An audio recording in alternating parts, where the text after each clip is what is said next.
आप लोग आज बायो के अंतर्गत तुम्हारे जो इंटर में जैव विकास का चैप्टर है उसी पर चर्चा करेंगे। आप लोगों को हमने जैव विकास के बारे में अच्छा कुछ बताया था, लॉ सही दृष्टि से चर्चा कर लेते थे। कल हमने बताया था जैव विकास। जैव विकास, जैव विकास क्या होता है?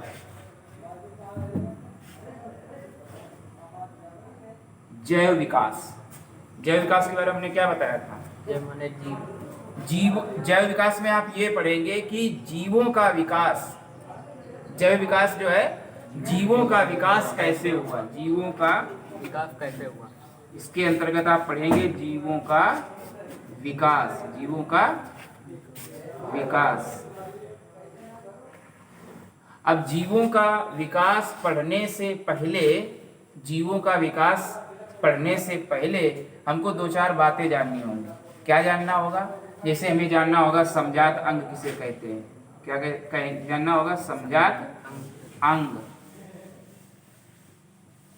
समरूप अंग, समरूप अंग, और फिर जानना होगा अवशेषी अंग। ये तीन हमने बताए थे। और ये वाले जो अवशेषी अंग है, समजात अंग है और समरूप अंग है, ये जो है काफी परीक्षा में पूछे गए। जैसे समजात अंग में क्या आपने बताया था? समजात अंग ऐसे अंग, ऐसे अंग जो दिखने और कार्य करने में अलग अलग हैं। दिखने व कार्य करने में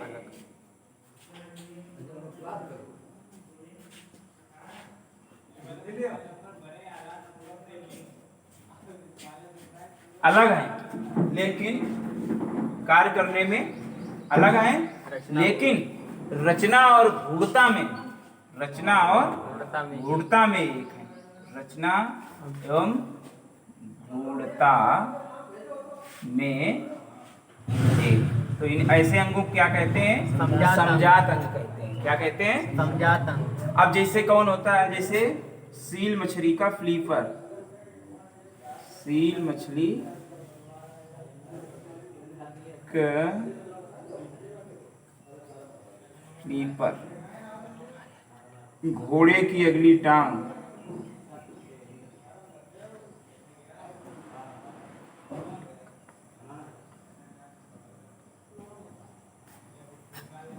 घोड़े की अगली टांग,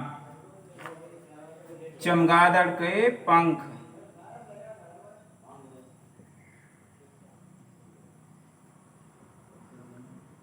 और क्या हमने बताया था? और बताया था मनुष्य का हाथ। हाथ।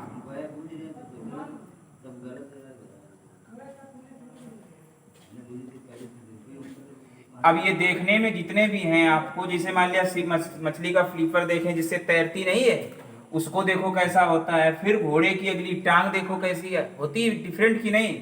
और चमगादड़ का पंख देखो, होता है डिफरेंट की नहीं होता है। और मनुष्य का हाथ देखो, हाथ और घोड़े का टांग का मिलाओ कितनी बड़ी डिफरेंट है नहीं डिफरेंट। लेकिन ये लोग कार्य भी इनका अलग अलग है। जैसे इसका मछली के फ्लीपर क्या कार्य है? तैरना। क्या काम है? तैरना। और इस घोड़े की अगली टांग दौड़ना, दौड़ना हो गया इसका। और चमगादड़ का उड़ना, उड़ना। और मनुष्य का खाना पीना, पकड़ना वगैरह, है ना। तो इनकी देखने और कार्य करने में ये सब अलग है, लेकिन इनकी जो आंतरिक संरचना है, गूढ़ता की संरचना है, वो सबकी एक जैसी है। वैज्ञानिकों ने जब इसको एक्सरे वगैरह लिया, जब इनके बारे में डिटेल से जाना, तब ये जो है इनकी रचना और गूढ़ता जो है एक जैसी है, इसीलिए इनको समजात अंग कहते हैं। मतलब वे अंग जो देखने और कार्य करने में अलग अलग होते हैं, गूढ़ता और रचना में एक जैसे होते हैं, उनको जो है समजात अंग कहते हैं। अब तो नहीं बोलोगे ये, अगर क्वेश्चन आ जाए कर लोगे? नहीं सर। तो अगला वाला है समरूप अंग। क्या है? समरूप अंग। समरूप अंग।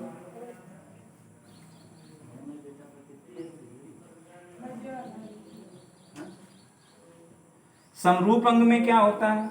समरूप अंग में दिखने वह कार्य में एक ये जैसे मतलब ऐसे अंग दो या दो से अधिक जीवों के ऐसे अंग जो एक जैसे दिखते भी हैं, कार्य भी एक जैसा है, लेकिन रचना और गूढ़ता इनकी जो है अलग अलग होती है।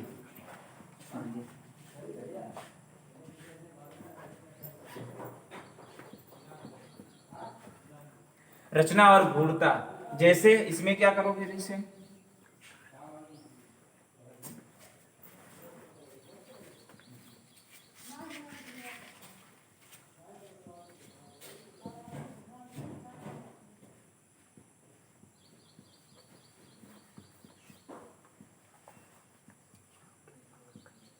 जैसे पक्षियों के पंख और चमगादड़ के पंख दोनों कार्य भी करते हैं उड़ने का, और दिखते भी लगभग पंख एक जैसे हैं, लेकिन इनकी रचना जो है पक्षियों के पंखों की अलग होती है और चमगादड़ के आदि। ऐसे एग्जाम्पल एक दो हम दिखा रहे हैं, लेकिन तुम्हें सिर्फ ये समझना है, इसमें कंफ्यूजन ये होता है कि समरूप अंग और समजात अंगों में इतना आप ध्यान रखना कि समजात में गूढ़ता और रचना एक जैसी होती है, और समरूप में दिखाई देते हैं और कार्य एक जैसा होता है। अगले अंग आ गए कौन, अवशेषी अंग।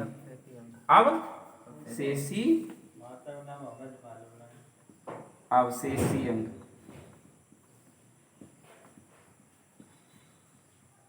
अवशेषी अंग ये क्या होते हैं, ऐसे अंग जो हमारे पूर्वजों में कार्यशील थे, मतलब क्रियाशील थे, लेकिन अब वो या तो है नहीं शरीर में, और या है तो वो क्रियाशील नहीं है। तो ऐसे अंगों को क्या कहते हैं, अवशेषी अंग। मतलब पूर्वजों में क्रियाशील, पूर्वजों में क्रियाशील पर अब नहीं।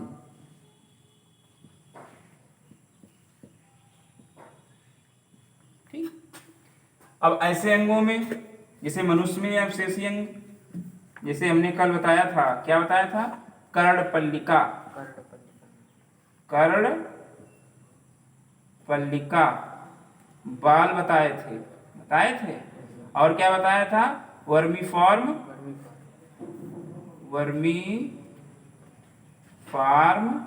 अपेंडिक्स,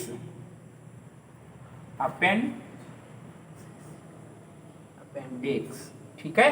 तो ये, और ये ध्यान रखना, लगभग 100 अंग जो हैं, कितने अंग मनुष्य के अवशेषी लगभग हैं, 100 अंग अवशेषी हैं, किसके, मनुष्य के। तो अवशेषी अंग, समजात अंग और समरूप अंग समझ में आया। अब जैव विकास के बारे में तुम्हारे जो सिलेबस में है वो 3 ही थ्योरी मेन है, एक है लैमार्कवाद, डार्विनवाद, और एक है उत्परिवर्तनवाद। तो इन तीनों पर इतनी अच्छी तरीके से चर्चा कर लो कि कुछ छूटे ना। तो सबसे पहले जो थ्योरी थी उसको, अब जैसे ये जो वैज्ञानिक हुए हैं, जैसे लैमार्क हुए हैं, डार्विन हुए हैं, इन्होंने पूरे जीवन भर सर्च किया कि जीवों की उत्पत्ति कैसे हुई, जीवों का विकास कैसे हुआ, कैसे इन जीवों का विकास हुआ। तो इन्होंने अलग अलग साक्ष्य जुटाए, और उन साक्ष्यों के आधार पर इन लोगों ने अपने अपने विचार दिए। तो आओ देखते हैं क्या क्या इन्होंने जीवों की उत्पत्ति के बारे में विचार दिए। जैसे पहला आपने बताया था तुमको लैमार्कवाद,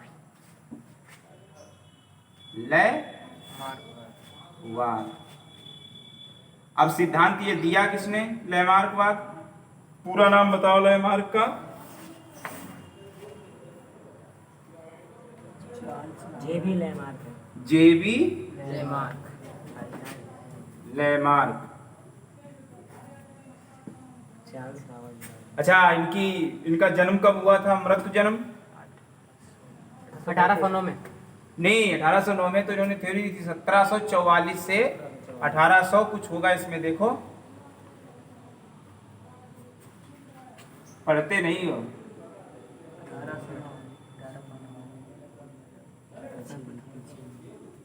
ठीक है। अब लैमार्क ये थे कहाँ के, लैमार्क कहाँ के रहने वाले थे, जर्मनी के नहीं थे, तम फ्रांस के थे। कहाँ के थे? फ्रांस। ये फ्रांस के नागरिक थे। कहाँ के? फ्रांस के नागरिक थे। और इन्होंने एक किताब लिखी है, उसी में अपने विचार दिए। 1809 में इन्होंने किताब लिखी, 1809 में एक किताब प्रकाशित की, और उस किताब का क्या नाम है? लेमार्क की किताब का क्या नाम बताया था? फिलोसफिक जियोलॉजिक की। हमने बताया तो था, फिलोसफिक जूलॉजिकी, अब 1809 में एक पुस्तक प्रकाशित की, फिलोसफी जूलॉजिकी। इसमें इन्होंने बताया, क्या बताया कि जैसे मान लिया, इन्होंने बताया कि जैसे कोई यंग है, अगर उसका हम कंटिन्यू अभ्यास करेंगे, अगर उसको क्रियाशील रखेंगे ज्यादा, तो वो ज्यादा विकसित होगा, और जिसको कम क्रियाशील रखेंगे वो कम विकसित होगा। ये किसने बताया? लेमार्क। तो इन्होंने बताया कि विकास जो है वो अर्जित किया जाता है, विकास जो है वो अर्जित किया जाता है। इनके अनुसार जो है विकास जो है वो अर्जित किया जाता है, विकास अर्जित किया जाता है। इसीलिए इनके अनुसार विकास अर्जित किया जाता है। इसीलिए इनके सिद्धांत का उपनाम एक और है, क्या? उपार्जित लक्षणों का सिद्धांत। क्या है? उपार्जित लक्षण सिद्धांत। उपार्जित लक्षणों का सिद्धांत।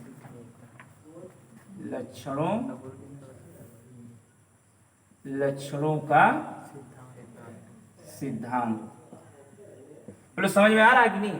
मतलब एक तो लेमार्कवाद इसलिए नाम कहा, इनके सिद्धांत को लेमार्कवाद इसलिए कहा जाता है क्योंकि लेमार्क ने दिया था, भाई अगर आप कुछ करोगे तो आप ही का नाम होगा। उपार्जित लक्षणों का सिद्धांत इसलिए कहा जाता है क्योंकि इन्होंने बताया कि विकास जो है वो होता नहीं है, व्यक्ति को हासिल करना पड़ता है, अर्जित करना पड़ता है। ये किसने बताया? लेमार्क ने। इन्होंने बताया कि प्रकृति का तो रोल होता ही है, किसमें? व्यक्ति के विकास में, लेकिन सबसे ज्यादा अहम रोल जो है मनुष्य का होता है, उसको भी अर्जित करना चाहिए। अच्छा, इन्होंने और क्या परीक्षण क्या किया कि जैसे ये मरुस्थल में गए, मरुस्थल में इन्होंने पता लगाया कि, इन्होंने बताया कि एक बार ऐसा हुआ कि मरुस्थल में आग लग गई और सारी घास जल गई, सारी घास जल गई। तो जो जिराफ थे, जो जिराफ मतलब पेड़ पौधों मान लिया जमीन में लगी आग, तो जमीन की घास जल गई ना कि वृक्ष हो गए, वृक्ष नीचे नीचे थोड़ा झुलस गए। और उसके बाद जो जिराफ थे, जिन्होंने कोशिश नहीं की लाओ थोड़ा उचक के इन पत्तों को खाएं, वो तो खत्म हो गए। लेकिन जिन्होंने कोशिश की, जैसे मान लिया अभी हम बता रहे, जैसे मान लिया ये वृक्ष इतना, ये वृक्ष है, ठीक है, अब यहाँ आग लग गई, यहाँ वाले हैं, तो मान लिया जिन्होंने कोशिश नहीं की तो समाप्त ही हो गए। लेकिन क्या हुआ कि वृक्ष जो है, जैसे मान लिया अभी छोटा वृक्ष एक ये है इसी पड़ोस में, ठीक, तो ये वाला इसको खाता रहा, जिराफ जो है इस छोटे वाले वृक्ष को खाता रहा। जब ये खत्म हो गया तब यहीं पड़ोस में इसको दूसरा वृक्ष इससे थोड़ा ऊंचा मिल गया। तो उन्होंने बताया कि ऐसे खाते खाते इनकी जो है गर्दन जो है वो लंबी हो गई। और जैसे मान लिया हम एक पीढ़ी, दो पीढ़ी, तीन पीढ़ी, पीढ़ी दर पीढ़ी उसी लक्षण को ये विकसित करते रहे, इसीलिए जिराफ की गर्दन जो है इतनी लंबी हो गई। अगर ये आ जाए कि लेमार्क ने किस पर प्रयोग किया, तब लिखोगे जिराफ, और इनके लक्षण अगर बताने होंगे, इनके सिद्धांत को बताना होगा, तो आप इसी तरीके से लिखोगे। इन्होंने बताया कि जिस लक्षण को या जिसका विकास अगर आपको जिस चीज का करना है तो उसको अर्जित करना पड़ता है। तो इन्होंने ये सिद्धांत दिया लेमार्क ने। किस पे इन्होंने एग्जाम्पल प्रैक्टिकल किया? जिराफ पर। और कोई अगर इनके बारे में वैसी बात पता हो आपको तो बताइएगा। इनके सिद्धांत का खंडन किसने किया? खंडन इनके सिद्धांत का हमने बताया था किसने किया? वीजमैन ने।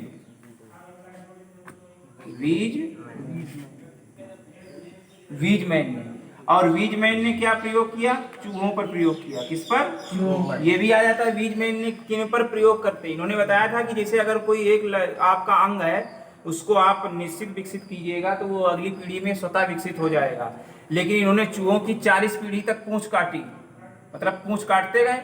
लेकिन क्या था, जब नई पीढ़ी बच्चा, जब चूहा मतलब जन्म लेता था तो उसकी पूंछ ज्यों की त्यों लगी रहती थी। तब इन्होंने बताया कि ऐसा कुछ नहीं है कि एक पीढ़ी से दूसरी पीढ़ी में भी कोई अंग विकसित, जैसे मान लिया बहुत ज्यादा ये कोई जरूरी थोड़ो है कि हमारे पिताजी पहलवान है तो हम भी पहलवान ही पैदा हो सोता, ऐसा नहीं है। पहलवान बनने के लिए हमें अपनी अलग से मेहनत करनी पड़ेगी। तो ये हो गया लैमार्कवाद। इसमें कुछ अगर छूट रहा हो या जो तुम्हें शंका हो आप पूछ सकते हो लैमार्कवाद में। बाकी अगला है डार्विन। क्या है? डार्विन। डार्विन कहाँ का रहने वाला था? बोलो।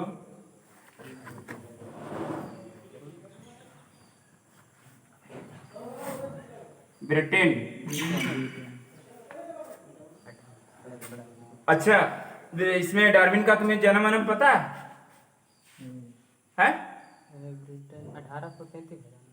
1833 से 1892 तक।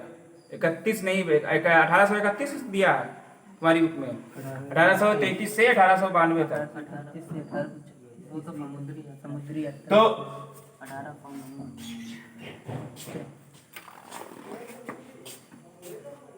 तो फिर क्या हुआ? अब डार्विन जी आए। डार्विन जो लैमार्क के बाद आया, डार्विन ने क्या किया? डार्विन ने अपने एक दोस्त के साथ में, किसके साथ में? दोस्त के साथ में कब 1800 यात्रा कब शुरू की? 1831 से 36 तक यात्रा की। और किसके साथ की? दोस्त के साथ। दोस्त का क्या नाम था? वीगल तो जहाज का नाम था।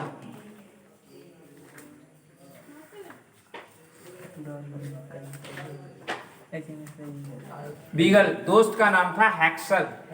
हमने बताया था कल, दोस्त का नाम था हैक्सल। तो ये अपनी समुद्री यात्रा पर निकल गए। 31 से 5 सालों तक ये करते रहे। और समुद्री यात्रा से की इन्होंने पूरी पृथ्वी का भ्रमण जो है, मतलब महाद्वीपों का जो है समुद्री यात्रा से इन्होंने क्या किया? परीक्षण किया। अब जैसे मान लिया एशिया महाद्वीप आए, ऑस्ट्रेलिया महाद्वीप आए, और भी कई जो 7 महाद्वीप हैं उनकी यात्रा इन्होंने की। और जब इन्होंने देखा कि जैसे मान लिया एक ये ऑस्ट्रेलिया महाद्वीप है, एक ये न्यूजीलैंड है, ये अफ्रीका है, ठीक है, और एक पक्षी जो है यहाँ कोई एक पक्षी रह रहा है और दूसरा यहाँ रह रहा है, तो उन्होंने देखा कि ये 2 पक्षी हैं, इनकी बनावट में थोड़ा बहुत भिन्नता है, जैसे कलर का भिन्न है, लेकिन इनकी जो आंतरिक संरचना है वो एक जैसी है। अब बदलाव किस लिए आ गया? क्योंकि इनका बदला हुआ वातावरण है। वातावरण के कारण इनमें बदलाव आया। इसीलिए ब्रिटेन के जो ये डार्विन हैं, इन्होंने थ्योरी दी। क्या पहली तो इनके किताब का नाम बताओ, इन्होंने कौन सी किताब लिखी? डार्विन ने हमने बताई थी किताब, इन्होंने लिखी ऑरिजिन ऑफ स्पीसीज।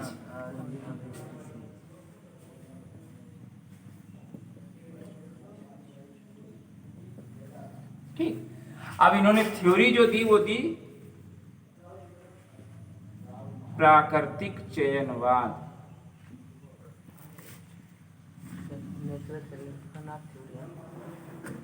नेचुरल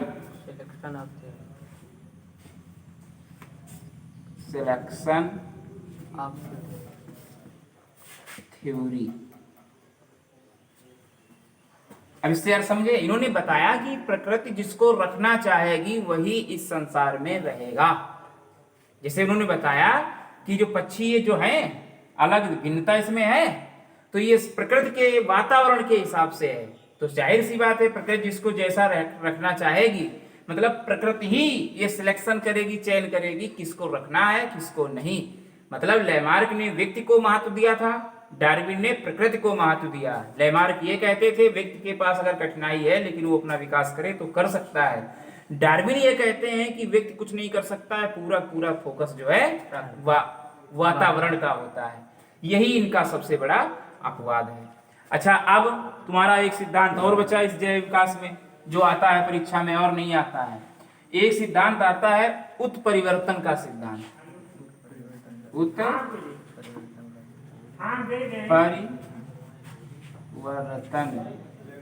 उत्परिवर्तन का वाद। उत्परिवर्तनवाद क्या है?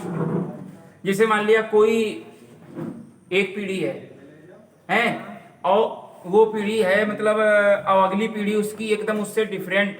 या ऐसे आप समझ लो, कोई अगर एक लड़का है अब वो एकदम परिवर्तन उसमें हो जाए, लड़का है और एकदम लड़कियों की तरह बातें करने लगे, चाल ढाल सब लड़कियों की तरह हो जाए, इतना परिवर्तन आ जाए, तो इसको कहेंगे उत्परिवर्तन। उत्परिवर्तन मतलब तुरंत, म्यूटेशन मतलब तुरंत परिवर्तन आना, तो इसे कहेंगे उत्परिवर्तन। तो ये वाली उत्परिवर्तन थ्योरी जो है वो किसने दी? उत्परिवर्तन थ्योरी किसने दी?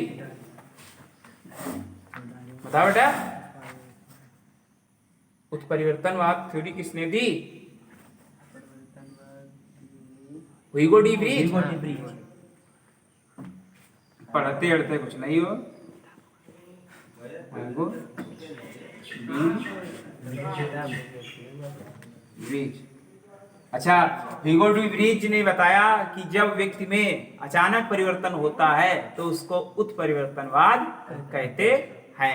अब बोलो, इसमें कोई बात अगर छूट रही हो, इतने तुम्हारे जैव विकास पूरा समाप्त हो गया इंटर में, इसी को बार बार पढ़ो, इसी को देखो, इसी से हटके नहीं आएगा। लैमार्क ने किस पर प्रयोग किया, डार्विन ने किस पर प्रयोग किया, उत्परिवर्तनवाद को सिद्धांत किसने दिया, इनकी किताबें याद रखो। तो ह्यूगो डी व्रीज की किताब का नाम पता है तुम्हें?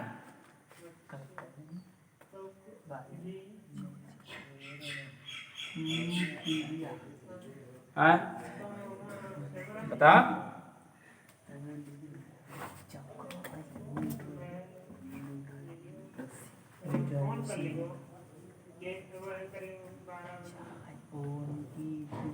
बता बता।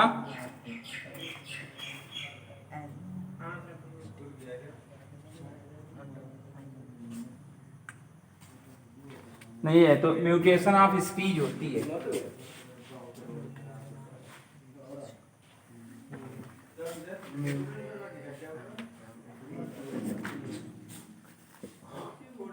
तो ये तुम्हारा हुआ जैव विकास, इसको बार बार पढ़ो, इससे हटके कुछ भी नहीं लगाएगा। और डार्विनवाद ये कोई नहीं।